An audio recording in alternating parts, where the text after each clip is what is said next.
Is there any unfinished or new business to come before council? Mr. President? Yes. I'd like to say Thursday is Thanksgiving, and I just wanted to take a moment to say how grateful and thankful I am that my family and I live here in Greene. Just this afternoon, dozens of volunteers filled boxes full of food for our city's most needy families, and they did it without fanfare. 3 years ago, Friday, my wife found out she had a softball-sized brain tumor, a diagnosis she has since overcome to my great gratitude. That winter, this wonderful, generous community came to her and my family's aid with food, love, and support. Oh, did I mention food? Anyway, I thought it was important that I say these things about our great community because we have seen how fearful many around the country are in the wake of the election 2 weeks ago. And while the acts of hate and fear around the country disturb me immeasurably, I want everyone who can hear and see me to know that in Greene, you are welcome.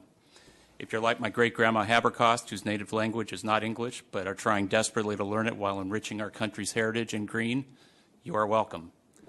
If you're like my uncle, who spent a lifetime hiding his personal life out of fear of persecution and violence, but now, after 70 years, wants to love his partner as openly and freely as I love my wife, in Greene, you are welcome.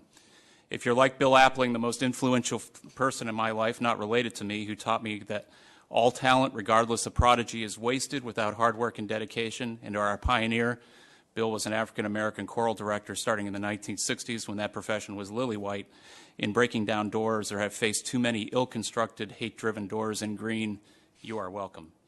If you are like me and frustrated that families now have to work at least twice the number of hours to earn what my grandfather earned working 40-hour weeks during his 40-year career at Firestone, a career that allowed him to put his daughter through college, retire comfortably, and still send a grateful grandson through college in Greene, you are welcome. I know this because during the last 10 years, I have knocked on nearly every door in this community.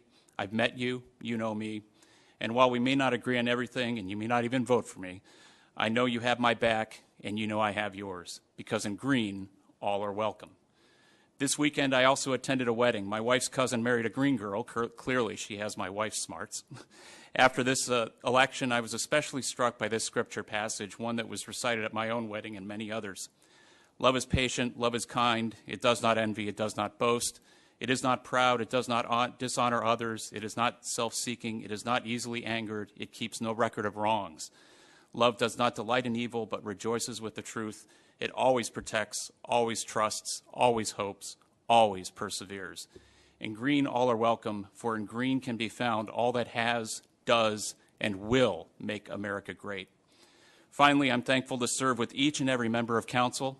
Chris Humphrey, whose prodigious mind is eclipsed only by his unwavering dedication to this community. Justin Spate, whose friendship I treasure and whose dedication to this job is remarkable. James Alstrom, whose commitment and ability to listen to his constituents is among the finest and deepest I've seen. Skip Somerville, whose business acumen is a godsend to this body and community, as is his mind and heart. Ken Nodal, whose lifetime of service to this community and the area at large is patriotism personified. Bob Young, who loves his community and works hard to inform it about important projects that can shape its future. Mayor Gerard Neugebauer, who clearly works hard and wants to do good things for this great community.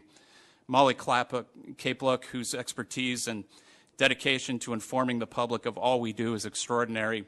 And all the directors and other city staff, your commitment to this community is remarkable and great. All of you are among the finest colleagues one can have, and while we sometimes disagree, we know that deep down, like Greene and America itself, we all have each other's backs. I'm thankful for you, all this, and more this Thanksgiving.